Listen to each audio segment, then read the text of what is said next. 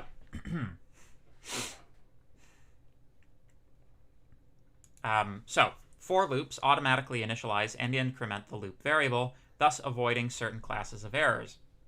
For loops may necessitate jumps out of the loop by return or break, thus having multiple exit conditions, while loops allow a single exit and make the termination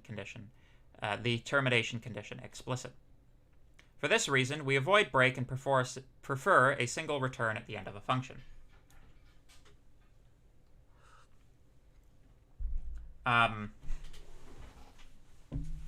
If we are behind in the course, do you study the material that was covered in the lectures?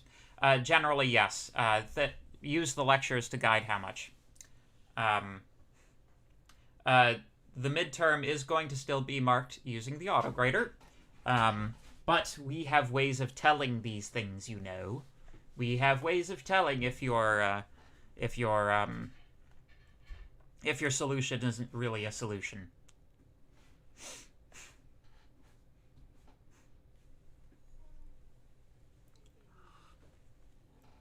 We absolutely can know if you use .sort.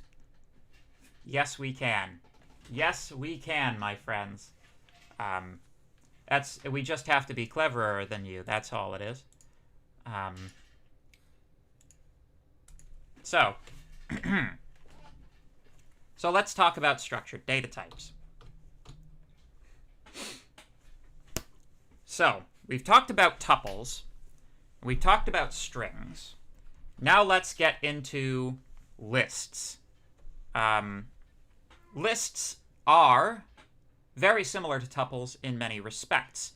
Lists are ordered collections. I'm not going to answer any more questions about the midterm because it's a month from now, okay? If you have any questions about the lecture material, ask questions about the lecture material. All right? So, there are some main differences between lists and tuples. From a syntactic standpoint, the most obvious difference between lists and tuples is that the lists have square braces, whereas tuples have round braces. But the other main difference is that lists are mutable, which means that they can be updated. So let me just pull up a Python interpreter right here, right now, and we'll play around with lists a little bit.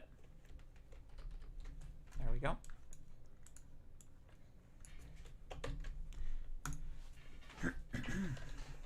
So, the elements of a list may be of any type.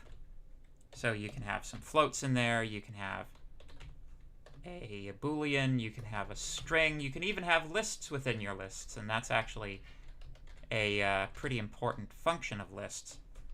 Those are called multidimensional. All right, that needs to be capitalized. There we go. The ability of lists to contain other lists is what allows you to do things like matrices.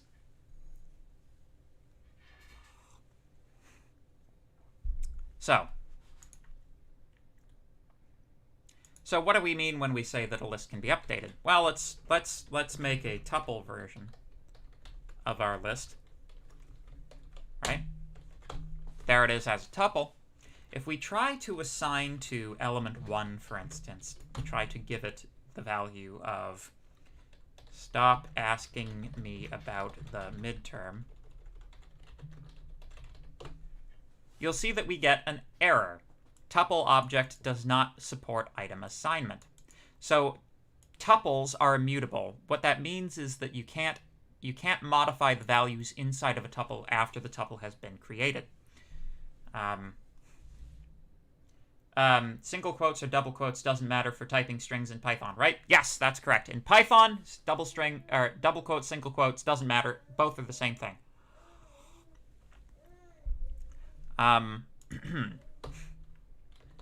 However, if we perform the same operation over the list, you'll see we didn't get an error. And if we ask to see the list, you can see that stop asking me about the midterm has been added to the list. So this can be a very, very useful thing. In general, it's like this property alone, and that plus the ability to append values to a list, means that list will basically be your working data structure for most of the course. Lists should be the default that you go to, basically, most of the time. They'll behave the way that you expect and want them to. The difference, like tuples don't always exactly operate the way that you expect them to, but a list will. They're the closest thing to like an array in a lower level language. Question.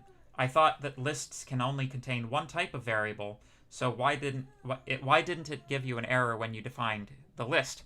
Well, that's another interesting property of lists in Python. In many other languages, lists are what are the term for it is monotyped. Mono meaning single and typed meaning typed. So in things like C and I believe Java and certainly Haskell, lists are monotyped, so you can only have one data type contained within them. However, in Python, lists are polytyped, so the elements of a list can have any type you like, and as many different ones in the same list as you want. Why would you want to use a tuple when you can use a list? Is there a reason someone would want to use a tuple over a list? Yeah. What is even the point of tuples, then? Well, believe it or not, sometimes you want your data structure to be immutable. One of the primary benefits of working with immutable data structures is that they're a lot faster than mutable data structures. So with a mutable data structure, the Python interpreter has to keep doing a whole lot of memory swapping operations in the background that you don't know about as a Python programmer, typically, unless you're a very high-level Python programmer. You know, sort of your casual user of Python doesn't know or care about the memory operations that support these data structures, but you will have to care about that when you take 1xC3 with me next semester, when we talk about C programming, because C doesn't do this kind of stuff for you. But, so, in the background, there's a whole lot of memory operation that has to occur in order to maintain this stuff. And memory operations can be pretty expensive, especially if it means, like, copying the array around to different portions of the RAM. So, generally speaking, tuples are much more cost-effective, and lists are more dynamic, but they're more expensive in terms of your system resources. And of course, you know, using like these expensive constructs is like, for the purposes of this course, it's unlikely for you to, you know, need to worry about efficiency, unless of course you're doing one of these programming challenges that the TAs have been putting up for you. But yeah, yeah, it's an efficiency thing. Sometimes it's also useful to like you would use a tuple in the same types of situations that you would want to protect. You would want to restrict write access for the same reason that you would want to restrict write access to a file. But yeah. 1xC3, that's Computer Science 1xC3, which is a course I'm probably going to be teaching next semester. Uh-oh.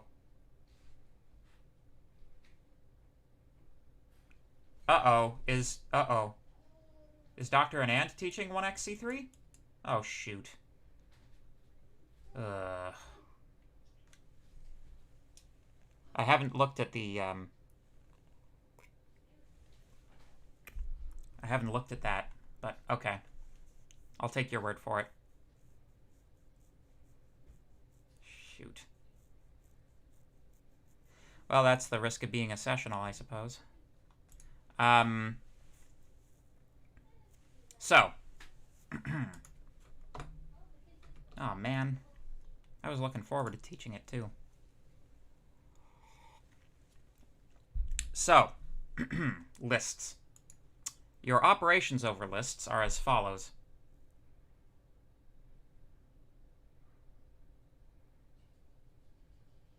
Oh, okay, so there's multiple sections. Okay.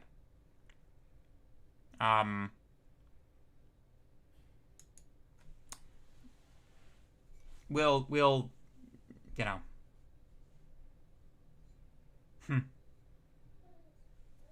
All right. We'll see how it... To be announced? Okay. Let's see. Should be on the CAS website or... No, gotta keep teaching. Gotta keep teaching. All right. Gotta keep teaching. But if somebody would email me that would be very useful. Oh, okay. So if it's 1xd3, then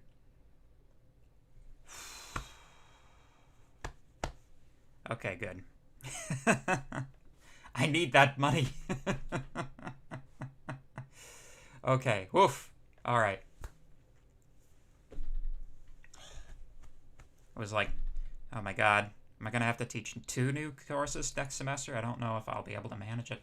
Normally, I try to limit myself to 1 new course per semester because it takes... Basically, taking on a new course in a semester means I'm basically working like 60 to 70 hours a week in that semester, so I don't know if I'd be able to manage 2 of them at once. That would be a lot. Yeah, okay. 1xc3. Yeah, yeah. Okie dokie. All right. Thank you, everybody, for looking that up. I appreciate it. So let's talk about list operations, all right? So if you want an empty list, and this is kind of an interesting thing, right? Because, like, empty lists, they don't seem like they would be very useful, but you actually use them quite a lot, especially for appending operations. There's a particular type of code, like, sometimes... You remember when we were talking about loops that had indexes and accumulators?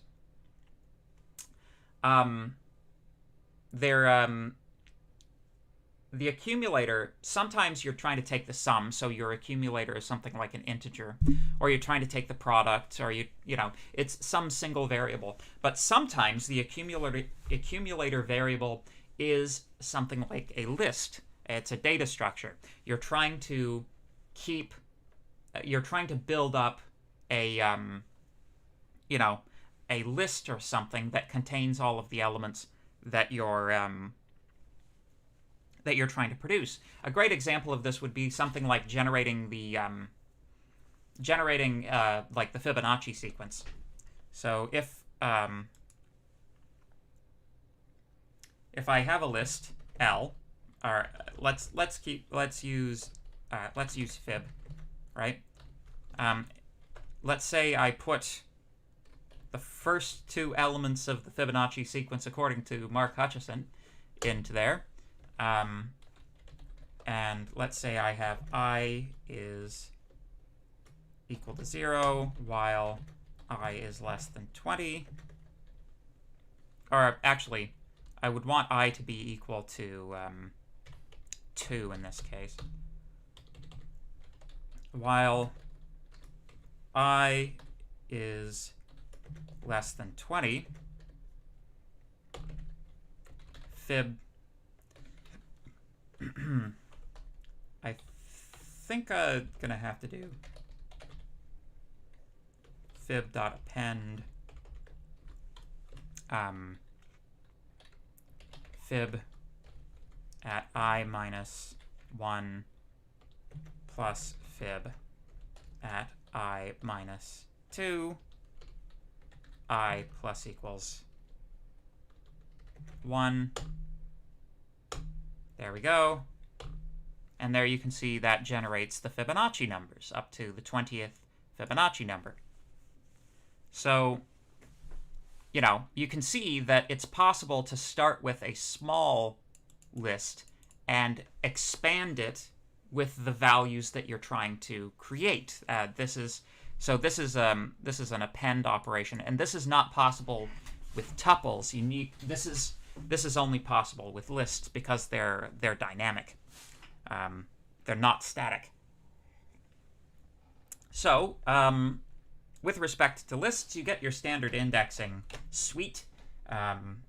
If you want the, from the 5th to the 10th Fibonacci, there you go. Well, 10 minus 1, so from index 5 to index 9. If you want to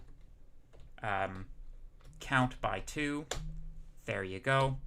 If you want to go right to from the beginning to the end to the list, count by 2, etc., etc. You have all of your slicing rules available to you. List concatenation is just, just the plus operator. If you want to check to see if, 9 is in the Fibonacci numbers, that's not true. But what about 13? That is true. If you want to repeat the thing, fib times 8, 9, there you go. You can repeat lists in the same way. So basically, all of these operations, which we've already seen for tuples and strings, these are all things that we can also perform on lists. We can also take the size of a list using length. We can count the occurrences, and we can find the first occurrence of a particular thing. These are all functions we've seen before. What does .append do? Appends something to the list. It adds something to the end. So define append. Append.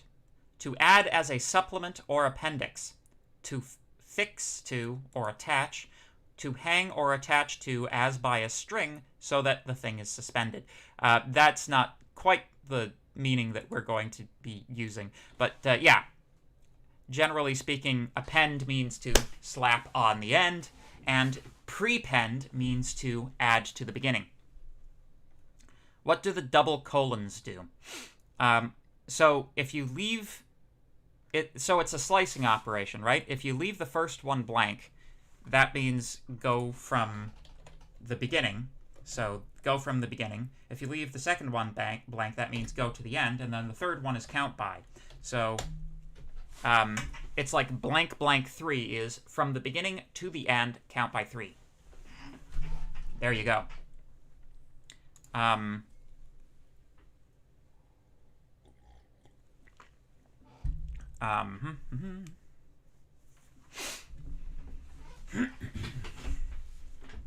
Good. So if I change an element in the list, does the computer store it in the same variable assigned to the list, or would it create another one for the updated list? Well, that's the thing. You don't really know or care if you're a Python programmer. If you're a C programmer, then you definitely have to know about that. But if Python works the way I would design Python to work, then if you're performing an operation that doesn't need the memory to change, like the size of the memory to change, like, for example, if you're replacing an integer with an integer, it doesn't make any sense that you would, modify where that list is being stored in memory because it can fit in the same slot. However, if, for example, you perform an operation like insert stop asking me about the midterm into one of the elements of your list, that takes up a lot more space than just an integer. So, what is likely going on behind the hood is that Python is creating a reference to a data structure that's being stored externally, and then that's probably just an alias rather than being the thing itself, or it's either that or it's like picking up the list, expanding the middle of it, putting the new thing into it, and that's all memory operations. But how Python works under the hood is kind of like you know, you don't really need to know that to be able to use it. So, we already talked about the append operation. You also have the extend operation, which is not like... It's different from concatenation in only one respect. So, this is going to get a little bit complicated. But there's a difference between... this isn't like official terminology, but this is the way that I explain it to people because I think it sticks better this way. There's a difference between a mutating and a non-mutating operator. So a mutable data structure, like a list, if you apply a mutating operation to it, then basically it doesn't change the... It modifies the original thing instead of creating a new thing. So the difference, okay, so let's say we had two lists, right? We had list 1 is 1, 2, 3, and list 2 is 4, 5, 6, right? If I do L1 plus L2, I get 1, 2, 3, 4, 5, 6. However, if I look at L1, I still have 1, 2, 3, and if I look at L2, I still have 4, 5, 6. The the concatenation operator here did not mutate either L1 or L2. Therefore, it is a non-mutating operator. However, if you do L1.extend L2, notice A, that it doesn't print anything out, and B, L1 now contains all of the elements of L2. L2 still exists. You still have access to L2, and you could extend multiple times if you wanted to. But L1 has been modified. L1 has been modified by the extend operation, in the same way that the Fibonacci sequence was modified by the append operation. So concatenation, in order to get the same result out of concatenation, you would need to do something like L1 plus L2 and then assign that to L1.